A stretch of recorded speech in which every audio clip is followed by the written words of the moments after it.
अब हाथ जोड़ करके कहा, प्रभु आप माँ पार्वती का चरित्र बाद में सुनाइएगा, पहले हमें उनकी माँ मीना का चरित्र सुनाइए। उन्होंने ऐसा तप, ऐसा जप क्या कर लिया, जिनको इतना सौभाग्य मिल गया कि उनको साक्षात आदि शक्ति की माँ बनने का सौभाग्य प्राप्त हो गया। तब ब्रह्मा जी अब कथा सुनाते हैं मीना जी की।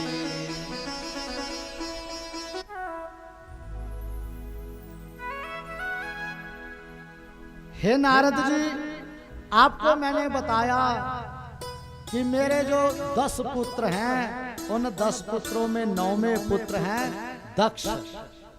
दक्ष की अनेक कन्याएं थी और उनमें से एक कन्या थी स्वधा।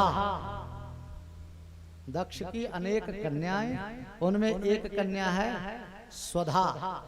और ये स्वधा जो है, इस स्वधा का विवाह हुआ पितरों से।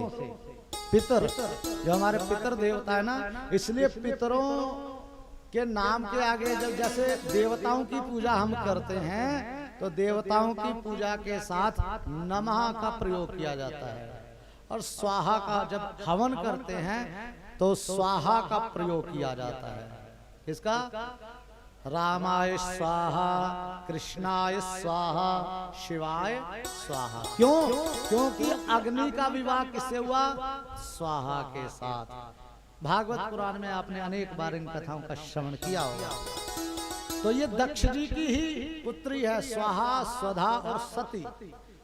तब बताया सती जी का विवाह हुआ था शिव के साथ, और स्वाहा का विवाह हुआ अग्नि देवता के साथ। इसलिए अग्नि में जब आहुति दी जाती है तो स्वाहा का उच्चारण किया जाता है। लेकिन पितरों का जब तर्पण करते हैं, घर में अगर आप श्राद्ध कराएं, श्राद्ध में पितरों का तर्पण कराएं, तब पितृ तर्पण करते समय हाथ में जो जलांजलि तिलांजलि लेकर के पितरों को समर्पित की जाती है, उस समय नमः ना कह के, स्वाहा ना कह करके क्या किया जाता है? स्वधा, स्वधा तस्मै स्वधा नमः, तस्मै स्वधा नमः, तस्मै स्वधा नमः। और पितर भी कोई एक तरह के नहीं है, पितरों के साथ विवाह हो रहा है। पितरों का भी शास्त्रों में 3 तरह का विभाग है मुख्य रूप से, ऊपर तो फिर और कई हैं। अग्निश्वात, सोमप आदि पितर हैं, लेकिन मुख्य 3 पीढ़ियों वाले पितर जो हैं वो वसु हैं, रुद्र हैं और आदित्य हैं। पहली पीढ़ी के जो पितर हैं, माने पिता, वो वसु रूप बनते हैं, और जो दादाजी होते हैं वो रुद्र रूप बनते हैं, और उसके बाद जो परदादा हैं वो आदित्य रूप बनते हैं। माताओं में भी इस तरह से, माता वसु, दादी रुद्र और परदादी आदित्य। वसु रूप, रुद्र रूप और आदित्य रूप। इस तरह से पितरों का भी विभाजन है। उन पितरों के साथ दक्ष की किस कन्या का विवाह हुआ? स्वधा का। तो पितरों का विवाह हुआ स्वधा के साथ। और इन स्वधा के घर में, पितरों के घर में 3 कन्याएं हुई। उन कन्याओं का नाम है मीना, धन्या और कलावती। क्या क्या नाम है? मीना, धन्या और कलावती। मीना नाम सुतायावो श्रेष्ठा मंगल रूपिणी, ताम विवाह्य च सुप्रीत्या हिमाख्येन महीभृता। हे नारद, इसमें से जो सबसे बड़ी पुत्री थी मीना, उसका विवाह हिमालय के साथ हुआ था, और इन्हीं के घर में पार्वती जी आई थी। तब कहा, प्रभु कैसे आई, इनकी विस्तार से व्याख्या करिए। तब नारद जी कहते हैं, दक्ष नामा मम सुतो या पुरा कथितो मुने, तस्य जाता सुता षष्ठी प्रमिता सृष्टिकारिणा, तासां विवाहम् अकरोत् सवरै कश्यपादिभिः। इन सब का विवाह हुआ और जो स्वधा का विवाह पितरों के साथ, उनकी 3 कन्याएं, उनका नाम श्रवण करें। तासाम नामानि शृणु मे पावनानि मुनीश्वर सदा विघ्नहराण्येव महामंगलदानि च। मेना नामनी सुता ज्येष्ठा, 3 में जो ज्येष्ठा थी, ज्येष्ठा मैंने बड़ी, उसका नाम क्या है? मेना। मेना नामनी ज्येष्ठा, मेना नामनी सुता ज्येष्ठा, मध्या धन्या कलावती, अंत्या एता सुता सर्वा पितॄणां मानसोद्भवा। हे नारद जी, ये पितरों की 3 कन्याएं हैं। नाम पता चल गया आपको? मेना, धन्या और कलावती। और ये इतनी तपस्विनी हैं, इतनी साधिकाएं हैं कि जो व्यक्ति, जो मनुष्य प्रतिदिन इनका नाम लेता है, उनको महापुण्य की प्राप्ति होती है। तो इसलिए सबको इन 3 देवियों का, कन्याओं का नाम स्मरण करना चाहिए। मेना, धन्या, कलावती। कम से कम दिन में 1 बार तो कर ही लें।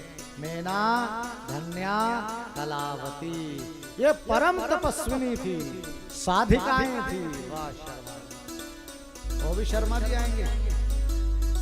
मेना, धन्या, कलावती परम तपस्विनी थी और साधिकाएं थी। अपनी इच्छा से किसी भी लोक में चली जाती थी। और एक बार क्या हुआ, ये श्वेत द्वीप चली गई। कहाँ गई? श्वेत द्वीप। एकस्मिन् समये तिस्रो भगिन्यस्ता मुनीश्वर श्वेत द्वीपं विष्णुलोकं जग्मुर्दर्शन हेतवे। श्वेत द्वीप गई। श्वेत द्वीप बोलते भगवान विष्णु के लोक को। आपको पूछा जाए भगवान विष्णु का लोक क्या है, तो आप कहोगे बैकुंठ, कोई कहेगा साकेत, बैकुंठ है, साकेत है, और कुछ अलग अलग नामों से हम लोग भगवान के नाम धाम को जानते हैं। लेकिन मुख्य नाम भगवान के लोक का क्या है? श्वेत द्वीप। इसलिए बाल रक्षा स्तोत्र में आता है, श्वेत द्वीप प्रतिष्ठितम, मेरे बालक की रक्षा कौन करे? श्वेत द्वीप पति भगवान नारायण। भगवान नारायण के धाम का नाम है श्वेत द्वीप। और फिर बाद में महापुरुषों ने उसका नामकरण किया, जहां जाकर के समस्त कुंठाएं, कुंठाएं माने मन की दुर्भावनाएं समाप्त हो जाती है, उसी का नाम है वैकुंठ। विगता कुंठा यस्मात् सा वैकुंठा, जहां से सारी कुंठाएं समाप्त हो जाएं, वो उसका विशेषण है, नाम का विशेषण है, इसलिए उसका नाम पड़ा वैकुंठ। कोई साकेत कहा, लेकिन भगवान के धाम का मुख्य नाम है श्वेत द्वीप। वहां गए भगवान के दर्शन करने के लिए, और वहां जाकर के देखा कि संतों का समागम हो रहा है, सज्जनों का समागम हो रहा है। वहीं बैठ गई और संतों के मुख से भगवान के दिव्य दिव्य लीलाओं का श्रवण करने लगी। इतने में क्या हुआ, उस सत्संग में सनक, सनंदन, सनातन और सनत कुमार जी पधारे। और ये तीनों बहनें, मेना है, सुकन्या, हाँ, मेना, धन्या और कलावती, ये तीनों वहां बैठी थी, भगवान के चिंतन में थी। इन्होंने सनकादिकों को आते हुए नहीं देखा और प्रणाम भी नहीं किया, उठ करके खड़ी भी नहीं हुई। तब सनकादिकों को क्रोध आया और सनकादिकों ने श्राप दे दिया है कि हे मेना, हे धन्या, हे कलावती, तुमने हमको आया हुआ देखकर भी हमारा सम्मान नहीं किया, इसलिए हम तुम्हें श्राप देते हैं। अब ये बहुत बड़ी समस्या है। जिनको हम रोज प्रणाम करें उनको एक दिन ना करें तो बहुत दिक्कत होती है। जिनको कभी ना प्रणाम किया जाए उनको ना भी करे तो वो आदमी सोचता पहले कौन से करते थे जो आज नहीं कर रहे। लेकिन जिनको हम रोज प्रणाम करें एक दिन ना करे तो फिर उस आदमी को अच्छा नहीं लगेगा। ऐसे ही सनकादिकों ने सोचा, अरे हमारे आने पर भी आपने हमारा सम्मान नहीं किया, खड़ी नहीं हुई, इसलिए हम आपको श्राप देते हैं। और इसलिए भी श्राप देते हैं, अरे संत आए हैं, संतों के आने पर तुमको खड़े होना चाहिए और तुम खड़ी नहीं हुई, और तुमको देखकर तो साधारण लोग ये नियम बना लेंगे, यदि यद आचरति श्रेष्ठ तत्तद देवेतरो जनाः। गीता में भगवान ने लिखा ना, यदि यद आचरति श्रेष्ठ तत्तद देवेतरो जनाः। जैसा आचरण श्रेष्ठ पुरुष करते हैं वैसे ही बाद में सब लोग करते हैं। तुमने आज हमारा सम्मान नहीं किया, संतों के आने पर भी तुम खड़ी नहीं हुई, लोग तो फिर ऐसी परंपरा बना लेंगे कि संतों के आने पर खड़े नहीं हुआ जाता, इसलिए ये कहीं परंपरा न बन जाए, संत का सम्मान संसार में कम ना हो, इसलिए हम तुम्हें श्राप देते हैं। क्योंकि अपूज्या यत्र पूज्यन्ते पूज्यानां च व्यतिक्रमः। जहां पर पूज्यों का पूजन नहीं होता, अपूज्या यत्र पूज्यन्ते, जहां पर अपूजकों का तो पूजन होता है, जिनकी पूजा नहीं करनी चाहिए उनका तो खूब पूजन हो, और पूज्यानाम व्यतिक्रमः, और पूजनीय व्यक्तियों का जहां व्यतिक्रम हो जाए, अपमान हो, तिरस्कार हो, त्रीणि तत्र भविष्यन्ति, वहां तीन चीजें होती हैं। भूकंप आते हैं, वहां पर बाढ़ आती है, और वहां कई प्रकार के उपद्रव होते हैं। इसलिए संसार में इस प्रकार का उपद्रव ना हो, हम तुम्हें श्राप देते हैं। नर स्त्रिया संभवन्तु तिस्रो प्रज्ञान मोहिता स्वकर्मणा प्रभावेण लभध्वं फलमीदृशम्।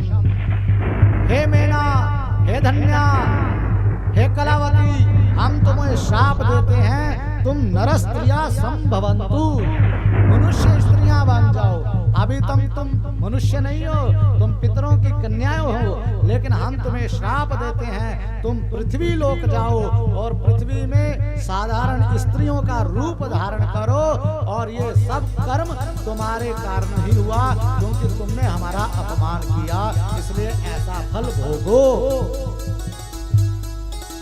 क्या श्राप मिला? पृथ्वी पर आकर के मानवीय स्त्रियां बननी पड़ेंगी। उन तीनों बहनों ने भगवान सनक सनंदन सनातन और सनत कुमार की प्रार्थना की कि प्रभु हम तो भगवान की कथा श्रवण करने में संलग्न थी, हमने जानबूझ करके आपका अपमान नहीं किया, इसलिए आप इस प्रकार हम पर इतना क्रोध ना करो, इतना क्रोध ना करो। अनेक प्रकार से जब अनुनय विनय किया तीनों बहनों ने, तब संतों को, संत तो क्रोध भी करते हैं तो थोड़े समय के लिए करते हैं। संत हृदय नवनीत समाना, संतों का हृदय नवनीत के समान है। किसके समान? नवनीत। नवनीत जानते हैं? मनमीत का अर्थ पता हो ना हो, नवनीत का तो जानो, मक्खन है ना। संत हृदय नवनीत समाना, संतों का हृदय नवनीत के समान है। जब अनुनय विनय किया तब उन संतों ने कहा ठीक है, तुम सत्संग में आई थी, इसलिए अब हम तुम्हें वरदान भी देते हैं। श्राप तो हमने तुमको दे दिया, हमारा श्राप मिथ्या नहीं होगा। स्त्री तो तुम्हें बनना ही पड़ेगा, पृथ्वी पर तो तुम्हें जाना ही पड़ेगा, लेकिन ये वरदान देते हैं। सबसे बड़ी कन्या कौन है? बोलो, सबसे बड़ी कन्या कौन है? जब नहीं बोलोगे तो कथा यही रुक जाएगी, बता दिया। मेना सबसे पहली बड़ी बहन है मेना। मेना ने हाथ जोड़ करके आगे बढ़ के प्रतिज्ञा की, अनुनय किया, विनय किया, प्रार्थना की। तब सनकादिकों ने प्रसन्न हो करके उनको आशीर्वाद दे दिया। हे मेना, विष्णोरंशस्य शैलस्य हिमाधारस्य कामिनी ज्येष्ठा भवतु तत्कन्या भविष्यत्येव पार्वती। कथा आपको समझ में आ गई ना? एक दिन इनको घर में वैसे रुद्राभिषेक में सुनाई तो करे, हाँ आजकल यही कथा लगाई हुई है।